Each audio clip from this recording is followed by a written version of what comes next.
Now we shall begin. You should answer the questions as you listen because you will not hear the recording a second time. Listen carefully and answer questions 1 to 6. Hello, Joan.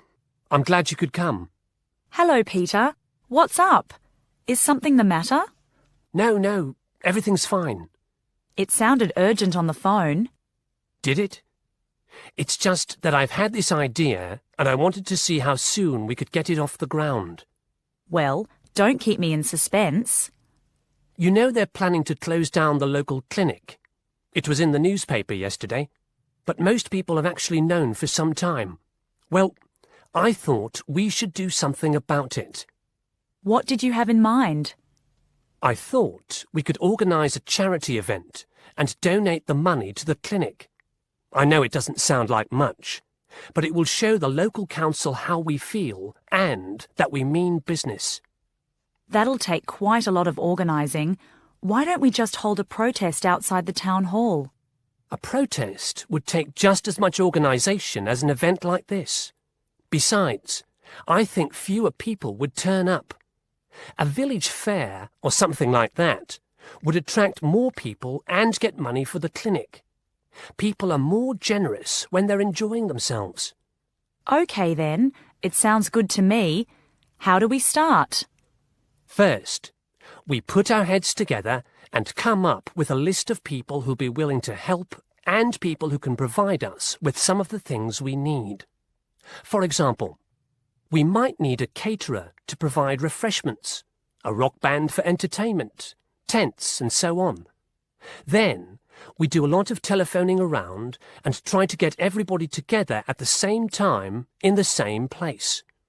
Sounds like a lot of work to me. That's only the beginning. First things first, though. Let's decide now on who to get to the initial meeting and where and when to hold it. Fine. Well, the village hall would be the best place to have the meeting. It's not as big as the youth club, but it's warmer. There'll be no problem getting permission to use it, but I suppose it depends on how many people we invite. We don't want too many, otherwise the meeting will go on too long and nothing will get decided. But the village hall is a good idea. It's more official than having it in someone's living room. How many? 6 or 8 people to start with? 10 at the most? OK, now we have to decide on a suitable day and time. Suitable to everybody, I mean. A Saturday or Sunday would seem to be the best choice because people aren't at work on those days. But they may not like the idea of giving up a part of their weekend for a meeting. Unless we persuade them it's for a good cause, or that it's to their advantage, and that it'll all be a lot of fun. We'll provide refreshments, of course. What if some don't want to give up their weekend? Then we'll give them an alternative. Say, one evening in the week after everybody's finished work. We'll see which is the most acceptable to them. Then book the hall. I can do the refreshments for the meeting. I'll get Darren and Maggie to help me. I'm sure they'll be more than willing. Before you hear the rest of the conversation, you have some time to look at questions 7 to 10.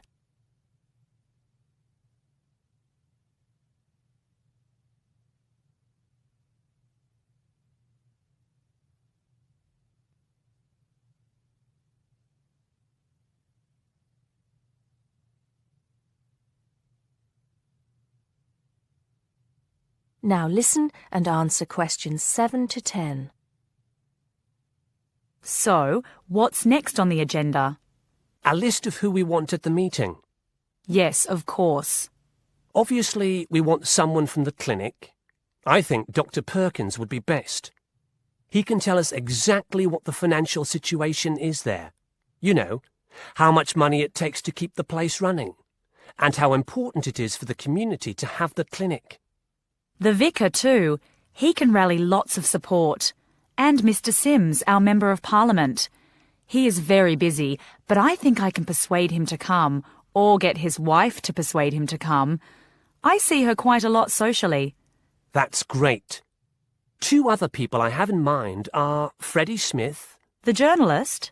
Yes, Well, he's the editor of the local paper now and might be useful. He might let us advertise for free, and he'll know how to go about getting leaflets and posters printed. That's another thing. We'll need volunteers to put leaflets through people's doors and stick up posters all over the place. We can decide that at the meeting. What about the other person? What other person? You said you had 2 people in mind, Freddie Smith and... Oh, yes, Mr. Gates. Mr. Gates. Do I know him? You must do. He owns Greatfields Farm. We need a large area to hold the fete. Right. So how many have we got then? 7 or 8? There's Dr. Perkins, Mr. Sims, that journalist. Freddie Smith, you mean? Yes, him. And the vicar and Mr. Gates, the farmer. That's only 5. There's you and me, that's 7. That will do for now. Let's start making phone calls. That is the end of part 1. You now have half a minute to check your answers.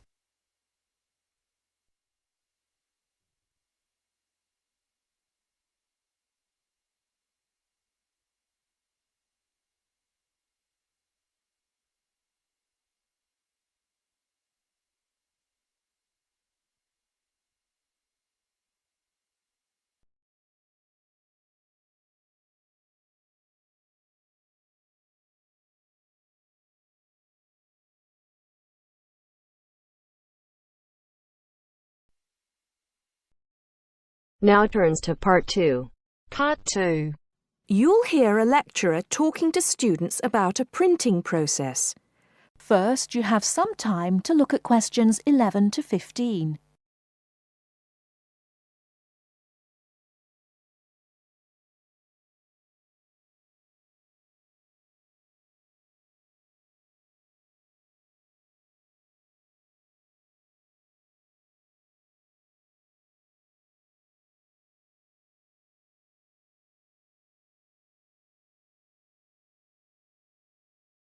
Now, listen carefully and answer questions 11 to 15. As I've made clear in earlier lectures, many different solutions have been proposed to the basic technological problem of getting meaningful marks onto paper. In other words, several different forms of printing have developed over the years, many of which are still in use today for different purposes. This week, I'd like to discuss the rotogravure process. This is one of the most widely used printing processes, and after describing how the process works, I'll be describing some of its industrial uses and the advantages and disadvantages of this form of printing. As the name implies, rotogravure is a form of printing in which large cylindrical pieces of metal rotate, while the paper to be printed passes between them. The paper is held in place against the printing surface by the impression roller. The weight of this roller is one of the factors that affect how much ink is actually transferred to the paper. Remember that this roller does not directly transfer ink onto the paper. The side in contact with the impression roller remains blank, and it's the other side of the paper which is actually the printed side. The impression roller presses the paper against the ink-bearing roller, generally known as the gravure cylinder. This roller is etched or engraved using either a laser or a diamond-tipped etching machine. This creates a large number of tiny holes in the surface of the roller which hold the ink. The depth and size of these holes determines how much ink is picked up from the ink fountain, which the whole printing assembly rests in. How much ink is picked up, in turn, determines the density of the image produced. As it rotates, the lower roller picks up more ink on its surface than is required, and this needs to be removed before contact with the paper. A flat edge, called the doctor blade, scrapes against the surface and removes all ink which is not in one of the holes on the surface of the lower roller. This should lead to a clean image. Before you hear the rest of the talk, you have some time to look at questions 16 to 20.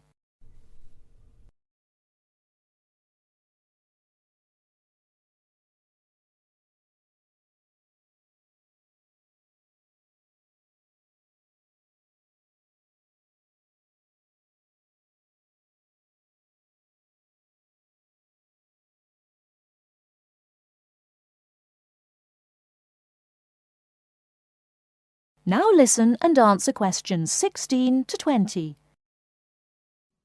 Now that we understand a little of the mechanics of rotogravure printing, I'd like to look at it in the wider context of the printing industry and discuss the main uses. One of the main advantages of the rotogravure process is that the amount of ink which can be transferred to the paper is high compared to other printing methods. This means that a broad density range can be produced. In other words, with rotogravure, it's possible to produce many different light and dark shades, making it particularly suitable for reproducing photographs and fine art. For shorter print runs, some other processes may give a finer image, but rotogravure is ideal for jobs that involve printing, for example, 1,000,000 magazines. One common place where you'll see printed matter that has been produced by rotogravure is in the advertising material that is often inserted into Sunday newspapers. Of course, it's not just paper that can be printed by rotogravure. It's a very flexible process, since the rollers used can be made to any size required. Whether it's consumer packaging or large rolls of floor covering that need to be printed, rotogravure is a relatively cheap, quick method that is used in a variety of industries. This isn't to say that rotogravure is without its disadvantages. Probably the main drawback is the fact that, with large areas of colour, the dots are visible, even without using any kind of magnifying aid. Now, does anyone have any questions about the rotogravure process? That is the end of part 2. You now have half a minute to check your answers.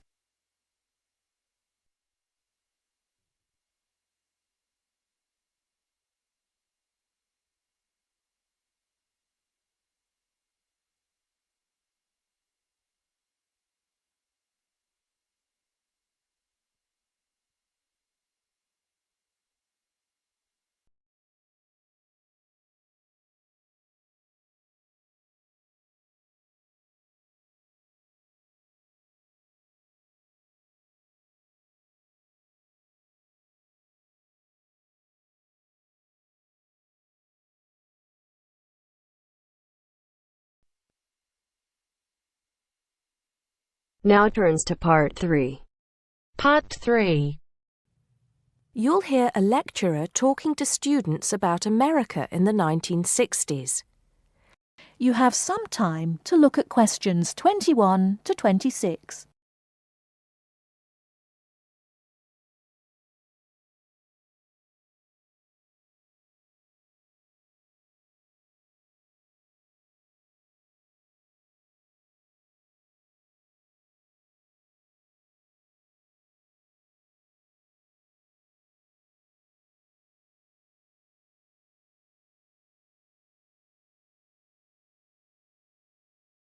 Now listen carefully and answer questions 21 to 26. We begin our examination of America in the 1960s with the usual caution. There is no sense in trying to understand any decade without looking at what came before. Those of you who still have outstanding coursework on the 1950s would do well to complete it now, if for no other reason than it will help make sense of the next series of lectures. But we must press on, and I'd like to begin my talk about the 60s with a reference to one of those things that came before, the post-war baby boom. With the end of the Second World War in 1945, there began in the USA an era of perceived prosperity and security. In short, people started to feel that the world was a much better and safer place to bring up children. So, at the start of the 60s, all those children born in the baby boom, 70 million in the US alone, were teenagers. As the 60s progressed, and as this large number of people approached adulthood, there was a noticeable shift in the balance of power, and young people began to have a voice in ways that were not considered possible in the more conservative atmosphere of the preceding decade.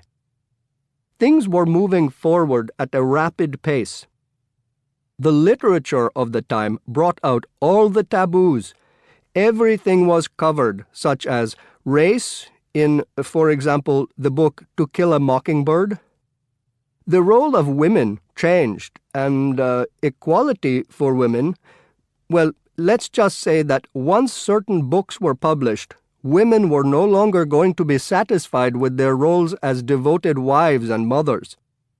Through literature alone, the whole fabric of society was challenged, and by the end of the 60s, things would never again be as they had pretty much been for the preceding 40 years. It was a decade of protest, civil rights protests, feminism, the rights of minorities, the Vietnam War. All these causes led to peaceful and not so peaceful protests on college campuses and elsewhere. People had been given freedom of speech and they were going to use it. The crime rate rose to 9 times what it was in the 50s, as respect for the old order faded away. But it was also a time of great development.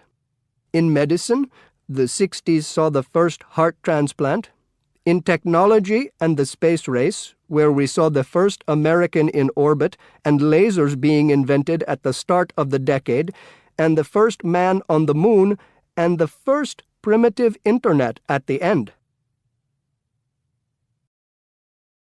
Before you hear the rest of the talk, you have some time to look at questions 27 to 30.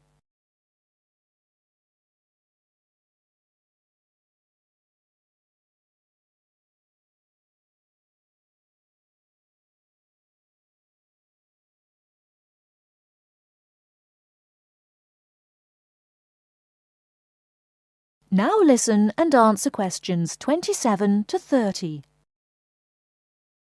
None of this, good or bad, might have happened if things in 1962 had gone slightly differently. On October 16th, President John F. Kennedy met with his closest advisors at the White House. They had obtained photographic evidence showing that Cuba was building or installing nuclear weapons. It was widely believed that Cuba was preparing to fire these weapons at cities in the USA. Kennedy was faced with 3 choices: to try to resolve the crisis diplomatically by negotiating with Cuba and the Soviet Union, to take action to block the delivery of more weapons into Cuba, or to attack Cuba, destroying their weapons. Believing that the first option would end in failure and that the third option would lead to war, it was the second option that Kennedy chose. In doing so, he succeeded in preventing the buildup of more missiles. The Soviet Union then withdrew the weapons from Cuba. Most historians agree that if Kennedy had acted differently, the episode would have led to a full-scale nuclear war between the United States and the Soviet Union.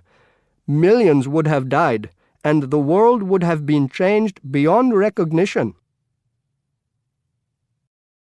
That is the end of part 3. You now have half a minute to check your answers.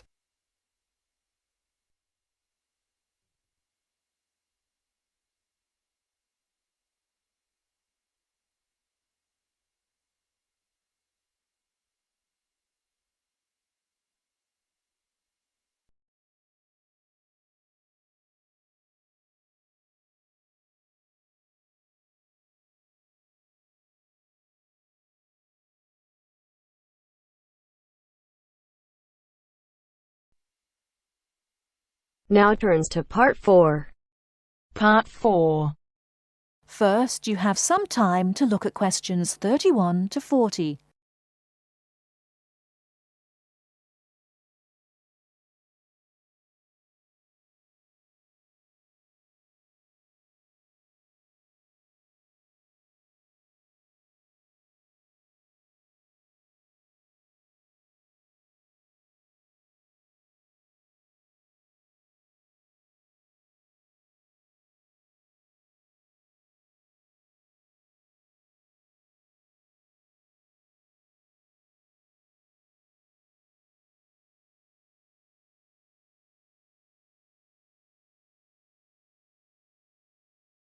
Now listen carefully and answer questions 31 to 40. The word thesaurus comes from Greek and means treasure house. So, to tell us more about Roget's thesaurus is linguist Dr. Cindy Channer. Now then, Cindy, we know Roget classified the English language. Well, the 150th edition has just come out. It sold 32 million copies. Yes, that's right, 32 million. What is it? Roget's thesaurus. Now, Roget's thesaurus is a type of dictionary in which words with similar meanings are grouped together. The word thesaurus comes from Greek and means treasure house.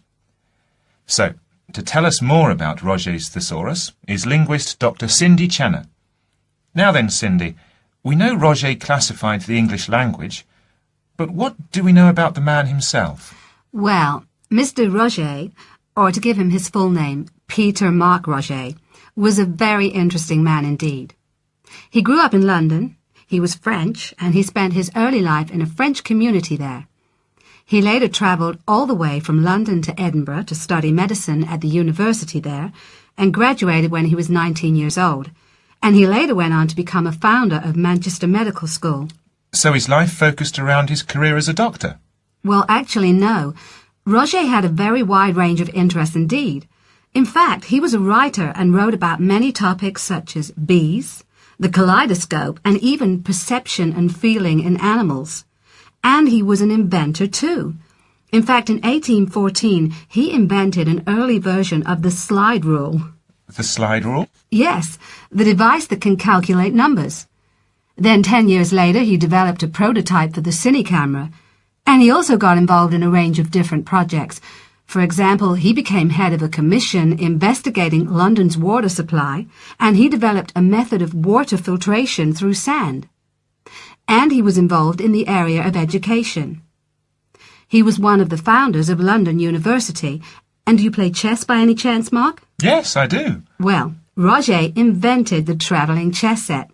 So next time you're playing a game of chess on a train, you have Mr. Roget to thank. So, how did he actually find the time to classify the English language? Well, he only turned his full attention to the thesaurus when he retired, and that was when he was in his 70s. So what inspired him to write the thesaurus? Well, Roget believed that he should bring as much happiness and knowledge to the greatest number of people. So, during his career as a doctor, he gave free treatment to patients who couldn't afford to pay. We also know that he set up a clinic to help poor people to recover from operations and serious illnesses. Basically, he wrote the thesaurus to help people learn. He aimed to help those who needed practice in writing. He believed that writing skills would help people become more independent and lead happier lives. How popular is the thesaurus today? Well, it was first published in 1852 and it has never been out of print since. In fact, the book has become more popular with each edition that comes out. The invention of the crossword puzzle in 1913 certainly helped to increase the sales figures, though. I think the main reason why it is so popular is that it's thematic. So you can come across words that you've never even thought of when you began looking for the word in the first place. Thanks, Cindy.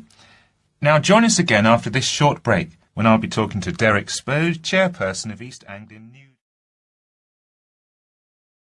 That is the end of part 4. You now have half a minute to check your answers.